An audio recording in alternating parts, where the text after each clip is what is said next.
Hey Facebook Live, this is William Michael Morgan. I'm hanging out with the folks here at AOL. Thank you guys so much for letting me do this today. This is going to be a lot of fun answering some questions. I'm here in New York City going around. I did the Today Show yesterday. That was so much fun. My first time on national TV, my debut as they say. It was so much fun. I'm also here promoting my second single, which is a song called Missing. And of course, still reliving my first single going #1, which is a song called I Met a Girl. And just getting ready to get out on the road with Justin Moore, Lee Brice, starting our American Made tour on the 12th or the 13th of this month, I believe. And it's bad, I don't know, I'm sorry. But I'm really looking forward to that. Our brand new album just came out before the end of the year, which is crazy to think that the year's already over with. 2016 is already over with. And it's called Vinyl. You guys go check it out. And let's get to some questions, or else I'll just ramble on all day. Well, thanks so much for being here. Got some really fun questions. So you just mentioned your album Vinyl. I know, like you said, 2016. Can't believe it's over. But what was it really like putting that album together? Well, it's a lot of work, and we wanted to take our time with it. And of course, we took about 3 or 4 years since we signed with Warner Brothers, and just writing the songs, finding the songs. Making the songs our own, singing them out live, seeing what reacted and didn't react within the industry and out live, playing for this bar room or this, opening up for this guy or this girl. And yeah, you only get one first impression is what I've been saying, and we wanted to make it the best first impression that we could possibly make, especially for a new artist doing a little more of the traditional style country music. So. It was a fun process. It was a lot of time put into it, and it was fun. I'm proud of the outcome. Awesome. I mean, it was obviously well received by everyone who heard. Well, Thank you. A lot of people. So yes, that's ma'am. really awesome. And obviously, one of the highlights, I Met a Girl, as you mentioned. Yes, So do you kind of want to walk us through how that really came to life? I mean, it's such a huge hit now. Yeah. Well, I'll tell you, when we first heard that song, I fell in love with it, as cliche as that sounds. The whole team kind of fell in love with it. It's just one of those deals that we couldn't stop listening to. Again, as cliche as that sounds. We went into the studio, took it into the studio, and made it our own. When the band, first off, let me say, the studio musicians in Nashville are the best musicians in the world, in my opinion. They can hear something, half of a song, and play the whole song. I mean, it's just unreal. And so when they put their magic on it, and of course my producer Scott Hendricks and Jimmy Ritchie, and myself, when we went in, everybody, it was just one of those magic moments, and everything kind of just melded together. And again, it was just a fun process. I mean, it was, I think it was, again, I hate to repeat myself, but it was just one of those magic moments that when we got done, we couldn't stop listening to it. And I said, man, this is something that is special. And I think we all unanimously, whatever you say, voted that to be our first single. And I'm very glad we did. That's awesome. Were you like totally taken aback when it just shot up there? And well, it was a crawl for sure. We scratched and clawed, and we broke the record for the longest single on a chart to go to #1. Oh, wow. It was 58 weeks. So it was a fight for sure.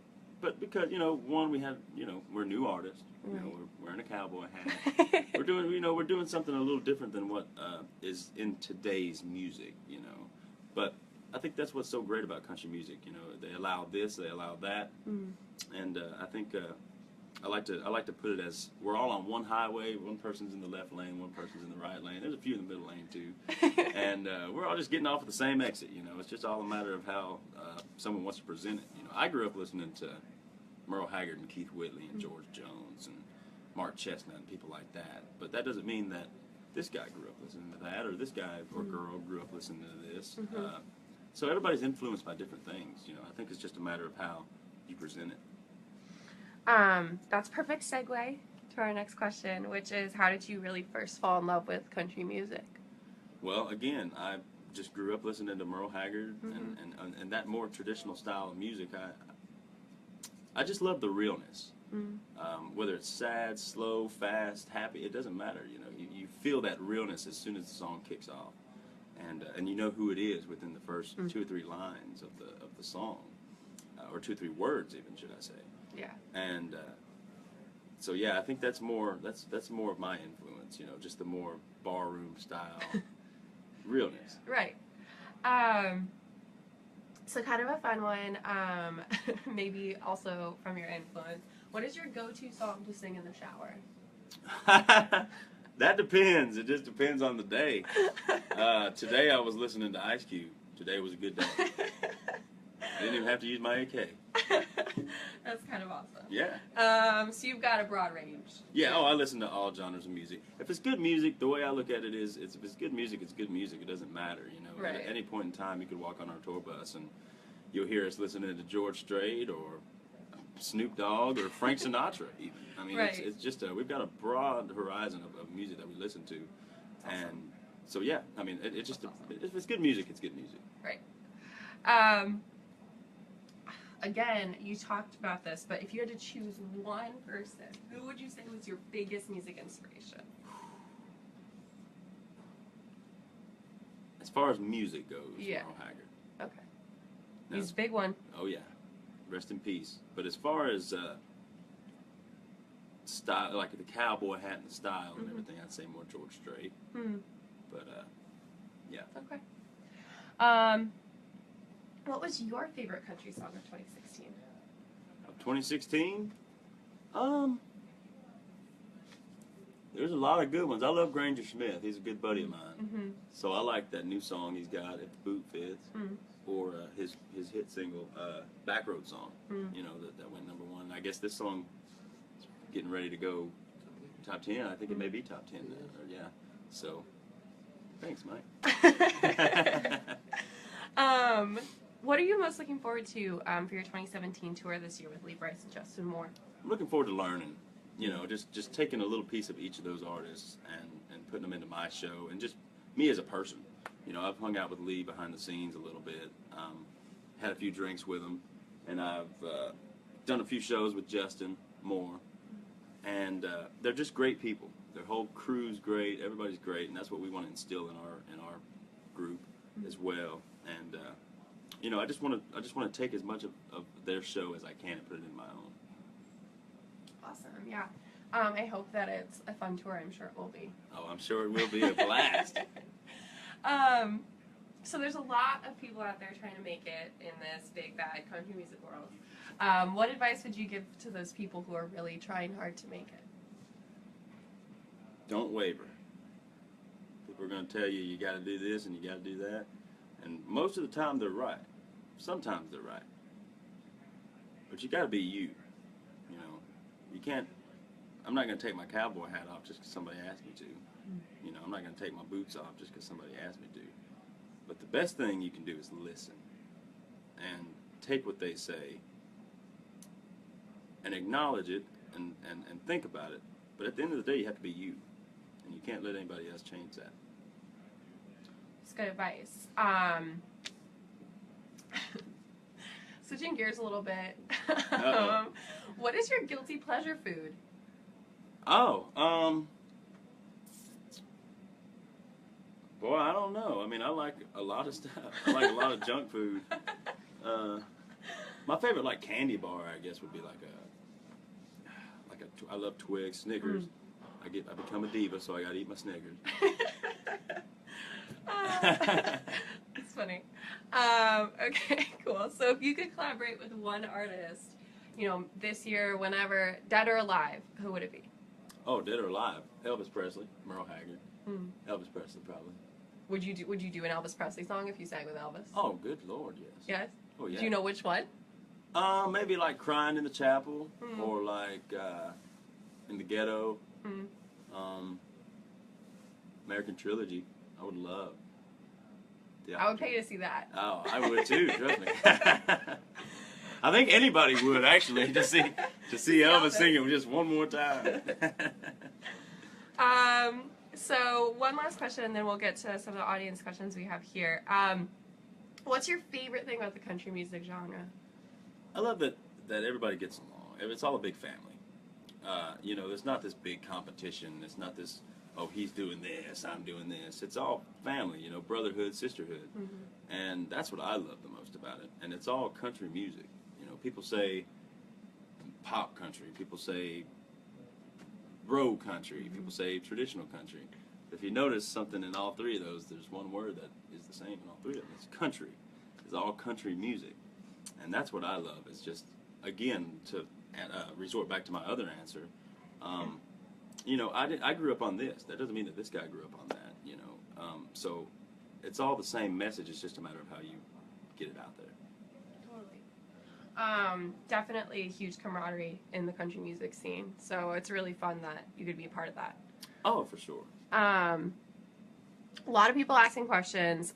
A lot of people have asked, are you going to the UK? Do you have plans to go to the UK? Man, there are so many people that want me to come there, and I want to go there so bad. I've always dreamed about going overseas in general. So hopefully there's some stuff. I'm not sure about this year. Mm-hmm. I would love it more than anything, but I can't say 100% quite yet.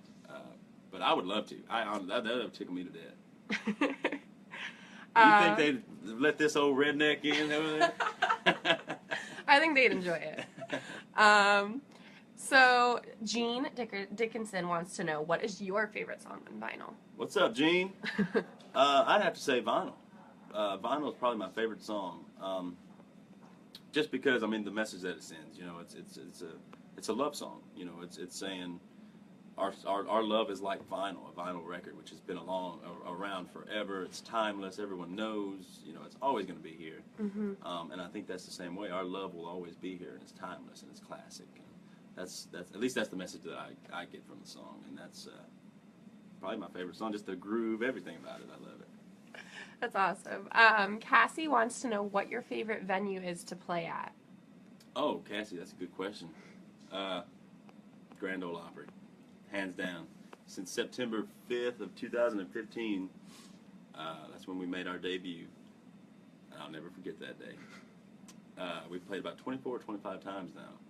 And I keep track of that because that, to me, it just is so amazing to play on that stage where there's so many different artists, so many people that I've looked up to and look up to in today's time as well have played that stage and are playing that stage as we speak, you know.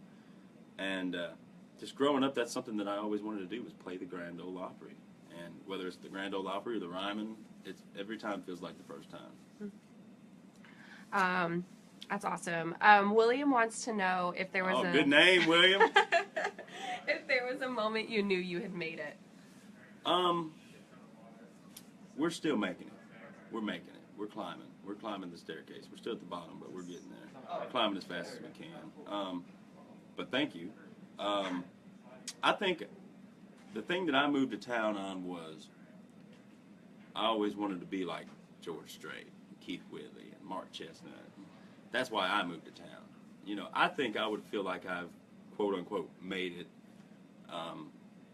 if someone moves to town because of me. You know, if someone says, you know what, I love that William Michael. He sings that country music, and I want to be just like him. I think that to me would be so special. But of course, I feel like I've made it every day. Good Lord blesses me in every way, every day. So I feel like I've always made it. That's awesome. Shelly wants to know what you feel is the most personal song you've written. Wow. I don't know. I don't think it would be out anywhere. I don't think it's definitely not on the album.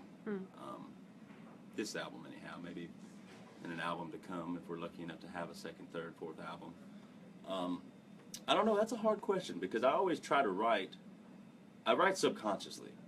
So it's like I don't just go in saying, oh, I'm more in love today than I've ever been, or I'm more hurt today than I've ever been. I think my heart and my brain just kind of feel that, and I just kind of gravitate to that. So everything's kind of personal, in a sense, but that's a hard question. I've written a lot of songs since I've been in Nashville. That's a good question. I'll actually have to look into that. You know, I'll have to go back and pull up all my songs and think about that. Some introspection, maybe. Yeah. Very cool. Stephanie Sachs has a very fun question. Okay. If you could do something other than be a country music singer, what would you do? I'd be a country music writer. Oh. I do something in country music. It don't matter what. Couldn't get away from it? No. Okay. Even if it's just serving beer over a jukebox, country music, it don't matter. Awesome. Well, thank you so much for chatting with us today. Thank you. Thank you for your questions, everybody. Of course. Thanks everyone for tuning in, and have a great day. Happy New Year.